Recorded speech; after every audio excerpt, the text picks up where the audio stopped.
jóvenes de la sección F, tengan todos muy buenas tardes. Como es de su, como es de su conocimiento, los exámenes empiezan el día lunes, los exámenes parciales, y efectivamente empezamos con nuestra materia, el derecho procesal constitucional. Vale la pena traer a cuenta que vamos a evaluar el día del examen, ¿verdad? Y en ese sentido también recordarles que el lunes me llevan las respuestas de las preguntas que les formulé el último día de la presencialidad en clase, que son trabajos en grupo. Bueno, en el examen voy a evaluar lo que he trabajado, ¿verdad? Si no estoy equívoco, tenemos insumos suficientes porque el día lunes casi agoté el tema de la defensa de la Constitución. Este tema que estuvo orientado a dar una explicación sobre el principio de supremacía constitucional, entendido como le llama también Hans Kelsen, concepción unitaria del derecho, en la que él expresaba normas primarias y normas secundarias y cómo las normas primarias determinan la condición de validez de las normas secundarias. Y quien concebía que efectivamente un sistema nunca puede entenderse de manera horizontal, sino en forma jerárquica, ¿no?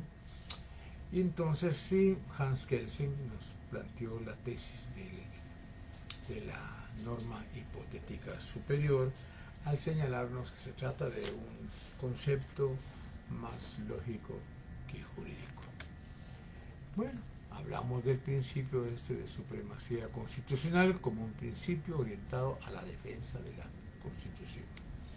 Hablamos también del principio de imperatividad constitucional, que es un principio que opera de manera automática entre gobernantes y gobernados. Se trata indubitablemente de un concepto, de un principio que es vinculante.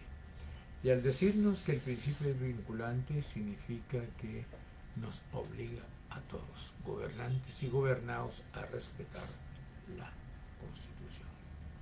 Bueno, después de este principio hablamos de un tercer principio de defensa de la Constitución, que se conoce como el principio de legitimidad constitucional.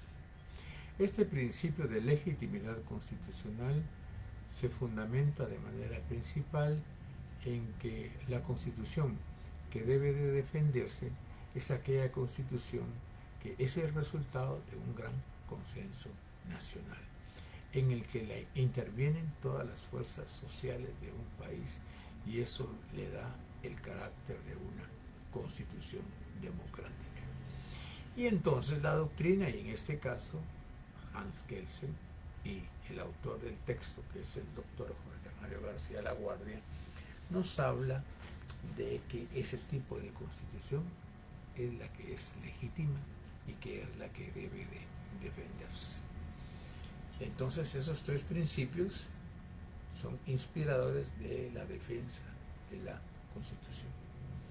Luego, siguiendo ese mismo orden de ideas, se nos habla acerca de los instrumentos de defensa de la Constitución, y el profesor Héctor Fixamudio hace una clasificación y él señala que al analizar estos conceptos que se refieren a los instrumentos de defensa de la Constitución, se dividen en ese lado, por ese lado, y por el otro lado en instrumentos meramente procesales o jurídicos.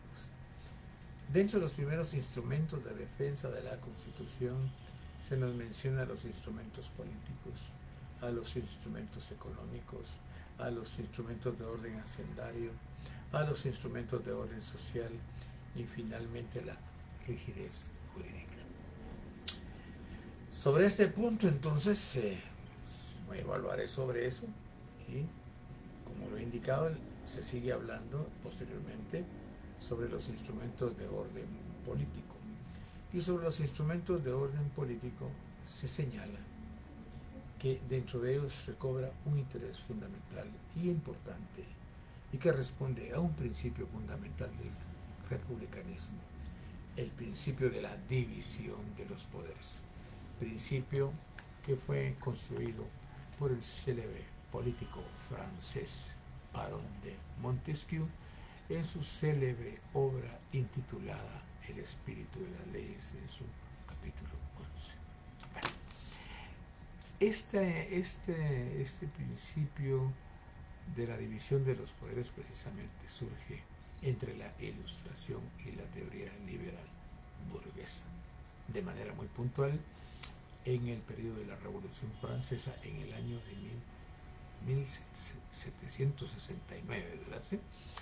Entonces ahí es donde se considera que está el asiento, ¿verdad? El origen principal de la división de los poderes que fue construido en esa fecha, instrumentos de orden político. Y dentro de esos instrumentos de orden político también encontramos precisamente los instrumentos de orden político que según el autor Lowenstein hace una clasificación los clasifica de la siguiente manera, ¿no? Entre controles intraórganos y controles interórganos. Y habla de los controles intraórganos refiriéndose a aquellos controles que se producen dentro del propio organismo del Estado. Y nos habla también del control interórganos refiriéndose a los controles que se producen entre un órgano del Estado y el otro. Por antonomasia, desde el punto de vista de los controles intraórganos, tenemos el caso que nos ocupa, el organismo judicial, cuya organización es eminentemente jerárquica y en tal sentido hay un mayor control, ¿no?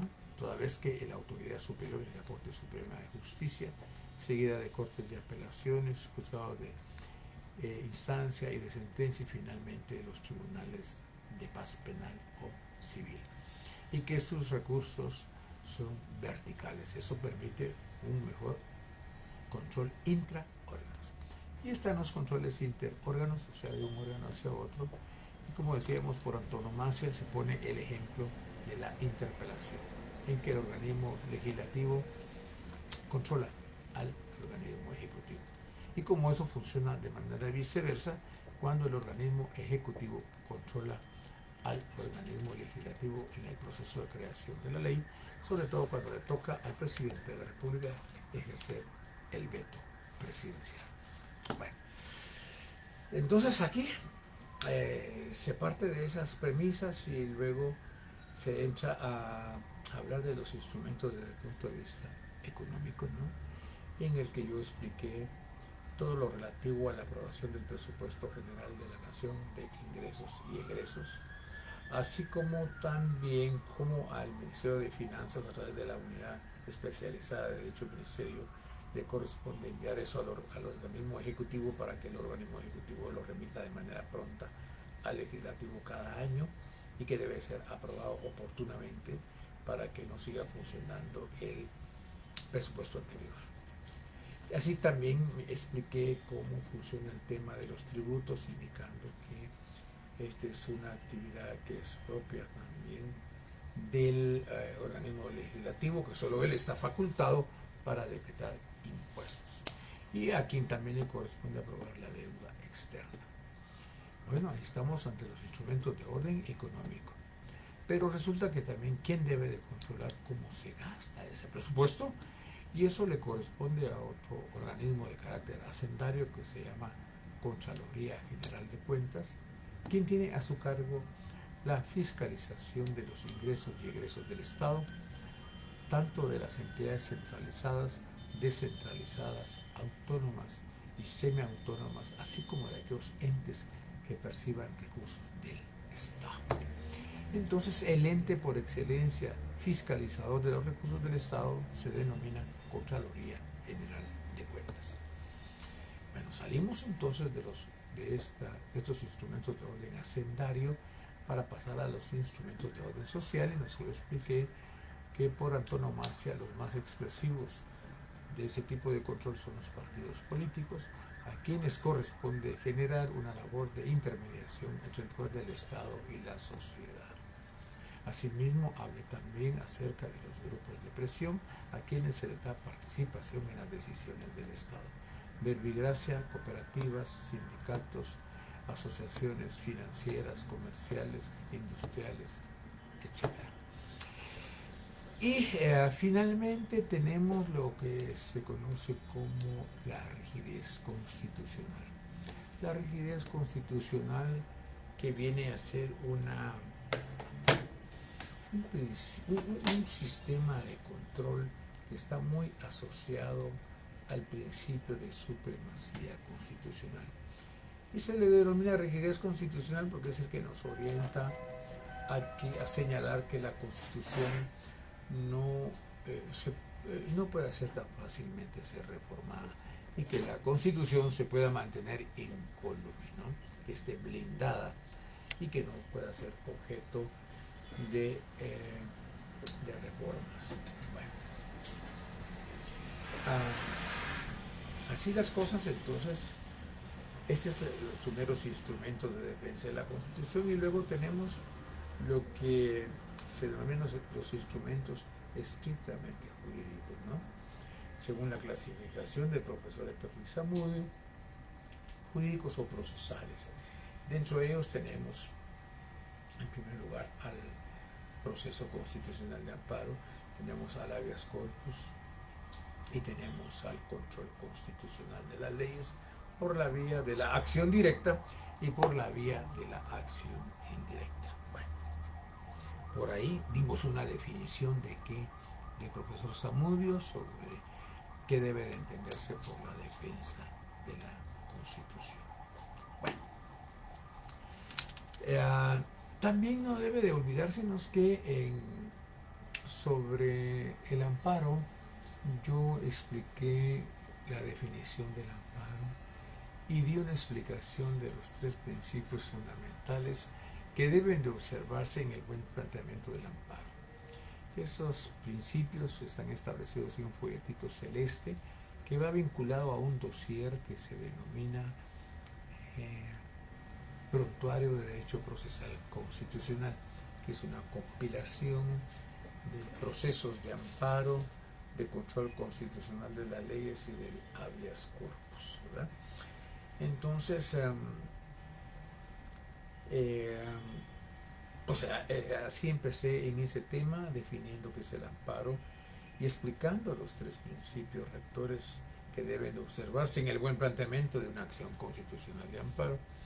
Y así entonces hablé del principio de presentación del amparo en el plazo legalmente establecido, que según nuestra ley de amparo, el plazo para interponer dicha acción en materia administrativa o judicial debe ser un plazo no mayor de 30 días.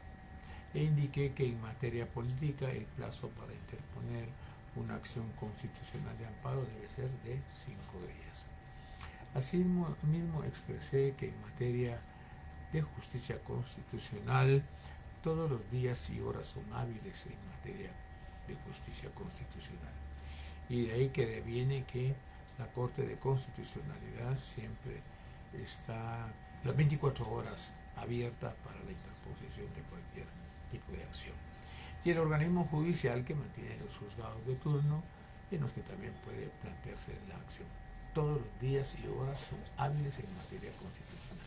Mañana tenemos la celebración del día de la Virgen, ¿es verdad? Sí, de la Asunción, y ante ello, pues evidentemente es feriado, pues es la feria del municipio de Guatemala, y esto, pues cualquiera diría, va a estar cerrado la Corte de Constitucionalidad o el organismo judicial, y no es así. Está abierto para que pudiésemos plantear cualquier tipo de acción de esta naturaleza. Bueno, así entonces hablé ya de ese primer principio, una presentación del amparo en el plazo legalmente establecido. 30 días en materia judicial o administrativa y 5 días en materia política, aunado a que en materia de justicia constitucional todos los días y horas son hábiles para el planteamiento de las referidas acciones. Luego me referí al otro principio tan importante que es el principio de agravio personal y directo.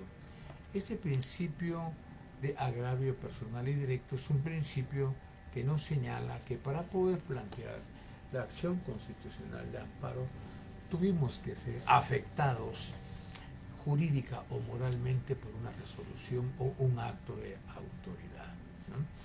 Y entonces en ese sentido tenemos que ser afectados directamente y eso nos produce el agravio jurídico o moral. Y luego hablé del principio de definitividad procesal, que es un principio que descansa sobre la base de que para irnos al planteamiento de una acción de amparo tuvimos que haber agotado perdón, los recursos ordinarios, administrativos y judiciales, ¿no?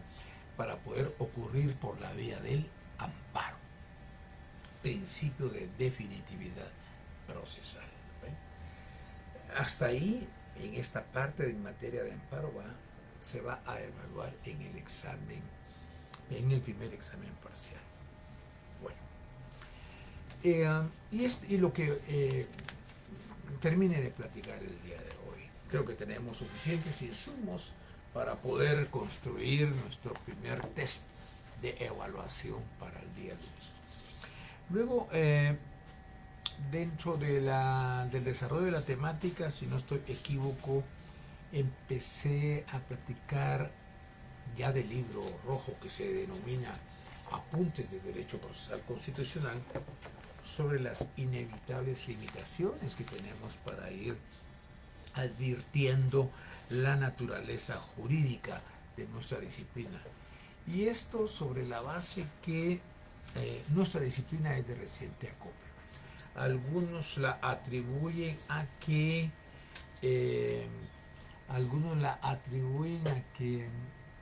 es reciente. Recordémonos que los atisbos más importantes en que se piensa a hablar de nuestra disciplina más contemporáneamente es en el año de 1803, así como en el año de 1919, en este segundo periodo con Hans Kelsen, en el año 1813 en Norteamérica, ¿no? Entonces, esto para ir desentrañando la naturaleza jurídica tuve que hacer referencia a un sistema de análisis que se conoce como la corriente romano-civilista, que es una corriente que viene de muy antiguo. Es una corriente que nace desde Roma, ¿verdad?, donde nace el derecho, y luego sobreviene en la Edad Media y llega hasta el siglo XIX a través de una sistematización del derecho. En este aspecto, entonces, vale la pena indicar que esta disciplina, esta corriente romano-similista, lo que nos plantea es que para desentrañar la naturaleza jurídica de una rama jurídica, tenemos que hacer una dicotomía entre derecho público y derecho privado. Y que en el ámbito del derecho privado prevalecen los intereses de los particulares, los intereses de los privados. En tanto que en el ámbito del derecho público lo que están en juego son los intereses de la sociedad, son los intereses del Estado mismo. Y concluimos señalando entonces a priori que la naturaleza jurídica del derecho procesal constitucional es eminentemente de carácter público, ¿verdad? En consecuencia, por ahí debemos de ir situando las primeras pistas de partida de nuestra disciplina. Luego nos encontramos con el segundo problema de nuestra materia, que es el problema del nombre. ¿Qué nombre darle a nuestra materia? Y esto de afrontar el problema del nombre de nuestra disciplina va de acuerdo o conforme a la tradición de cada uno de los países, de los autores y las distintas tradiciones jurídicas. Y así es como se ha ido utilizando en muy variadas formas, en algunas coincidentes entre sí y en algunas otras no. Por ejemplo, en Estados Unidos de Norteamérica se le reconoce como el Judicial Review, que traducido al buen sentido del español se le conoce como la revisión judicial. Esta revisión judicial, que tuvo sus antecedentes precisamente en forma jurisprudencial en el célebre fallo emitido en el año de 1803 por el juez John Marshall en el caso Marbury versus Madison. Y hay que reconocer que la Suprema Corte de Estados Unidos tiene un agravante, y ese agravante es que la Corte Suprema muy incidentalmente ve problemas de carácter constitucional, y esto se da básicamente en asuntos que versan sobre temas civiles, laborales, tributarios o penales. Entonces, esta es una primera aproximación del nombre de nuestra disciplina, ¿no? La revisión judicial. Hay que reconocer que este tema del nombre de nuestra disciplina ha recibido otros calificativos. Se le conoció como control judicial, defensa de la Constitución, control constitucional, justicia constitucional. Resulta que de estos conceptos que acabo de hacer referencia, algunos son muy amplios y algunos otros son muy restringidos. En cuanto a los conceptos que podríamos observar como muy amplios, tenemos el caso de control jurisdiccional o defensa de la Constitución. Y más bien los conceptos, por ejemplo, de que estos posiblemente puedan ser muy estrechos, o como el caso de control judicial de la constitucionalidad, ¿verdad? Y más bien se han venido también dando otros calificativos, como lo son los calificativos de justicia constitucional y jurisdicción constitucional. Estos dos conceptos se han manejado como de manera equivalente o sinónimos, ¿no? Y son los que más se han expandido realmente, ¿verdad? Y que se han utilizado como la expresión de la justicia constitucional. Bueno, esto nos lleva entonces a indicar pues que originalmente nuestra materia estuvo gravitando sobre, al hablar de derecho procesal constitucional se hablaba entonces de justicia o de jurisdicción constitucional. Bueno. Luego refirámonos a los orígenes del nombre. Esta locución del derecho procesal constitucional sin duda pudo haber sido de manera probable una frase propia del periodo de entreguerras y seguramente una factura de algún procesalista. Cuando hablamos del periodo de entreguerras estamos hablando de la Primera Guerra Mundial y la Segunda Guerra Mundial. Y uno de los autores que se considera que tuvo un gran impacto en el mundo hispánico se trata precisamente del gran jurista Niceto Alcalá Zamora y Castillo, quien se considera que fue el primero precisamente en divulgar en los pueblos de origen en español. Tanto lo hizo él en artículos, lo hizo en conferencias que publicó desde la década de 1930. Y así se ve, por ejemplo, en algunos ensayos que elaboró don Niceto Alcalá Zamora y Castillo, en el cual uno de ellos él tituló El Derecho Procesal de España, en la que efectivamente el profesor Niceto Alcalá Zamora y Castillo lo hace también en sus libros intitulados Ensayos de Derecho Procesal Civil, Penal y Constitucional, ¿verdad? Y luego lo tenemos en otro libro que elabora Niceto Alcalá Zamora y Castillo, que se denomina Proceso, Autocomposición y Defensa. Y así seguimos con autores como Eduardo Couture en Sudamérica, uno de los grandes procesalistas de América Latina, quien así lo hizo ver en unos estudios que él denominó Estudios de Derecho Procesal Civil, compuesto de 3 tomos, y en el que en uno de ellos él estudia de manera muy profusa el tema referido precisamente a la problemática constitucional. Tenemos evidentemente al gran jurista mexicano y exmiembro de la Corte Interamericana de Derechos Humanos y precursor de nuestra disciplina, el jurista Héctor Fix Zamudio. Y el profesor Zamudio lo utiliza al hacer un análisis de derecho procesal constitucional en una obra de Pietro Calamandrei, el cual se intitula La aportación de Pietro Calamandrei al derecho procesal constitucional. ¿Vale? Hemos pasado por Eduardo Couture, hemos pasado por Héctor Zamudio, hemos pasado por Niceto Alcalá Zamora y Castillo. En Perú, que también tenemos a un gran jurista que es Domingo García Belaude. Tenemos en España a Jesús González Pérez. Tenemos en Brasil a José Alfredo de Oliveira Baracho. Y en Argentina tenemos al profesor Pedro Néstor Sagués en una obra compuesta de varios tomos, que es la obra monumental de Néstor Pedro Sagués, quien es el que en alguna medida modernamente se le reconoce la existencia también del nombre de nuestra disciplina como derecho procesal constitucional. Y él lo hace en unos volúmenes en el que él se los dedica al amparo, al habeas corpus y al recurso extraordinario, y que posteriormente los ordena en forma común intitulándolos derecho procesal constitucional. Pudiéramos decir entonces que el uso y el nombre del derecho procesal constitucional se ha manejado de manera consecutiva ya en congresos, en foros, seminarios y en las cátedras, adicionalmente de la literatura que sobre la materia se ha escrito tanto de en América Latina. Es inmensa y hasta incluso se ha vuelto ya inmanejable, pero todas ellas se agrupan bajo el título de justicia constitucional o jurisdicción constitucional. Bueno, luego pasamos entonces a quién se le debe de atribuir ya en definitiva el nombre de nuestra materia.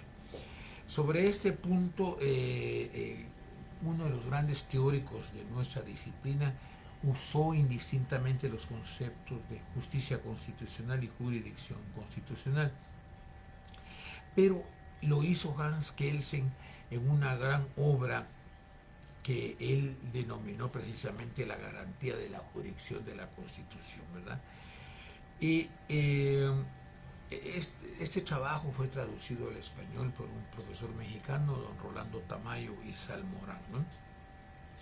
Entonces, en esa línea es Kelsen y otros juristas que utilizaron los conceptos de justicia y jurisdicción constitucional como sinónimos, y que ese nombre fue el que se le empezó a dar a nuestra disciplina, porque tal vez no se tenía muy bien clara la concepción de hasta dónde debía la jurisdicción de nuestra disciplina, y así se deja ver en una obra que Hans Kelsen denominó la teoría general del Estado. Bueno, entonces así las cosas. Hay que reconocer que a Kelsen conocía muy bien los modelos y era conocido en Europa, y es así como se considera que es él el indicado a quien se le da el atributo de reconocerle que él es el creador del nombre de nuestra disciplina, y así lo deja ver el jurista Niceto Alcalá Zamora y Castillo. Bueno, no se nos debe de olvidar también que Hans Kelsen fue uno de los primeros jueces del Tribunal Constitucional Austriaco entre el año de 1921 y 1930.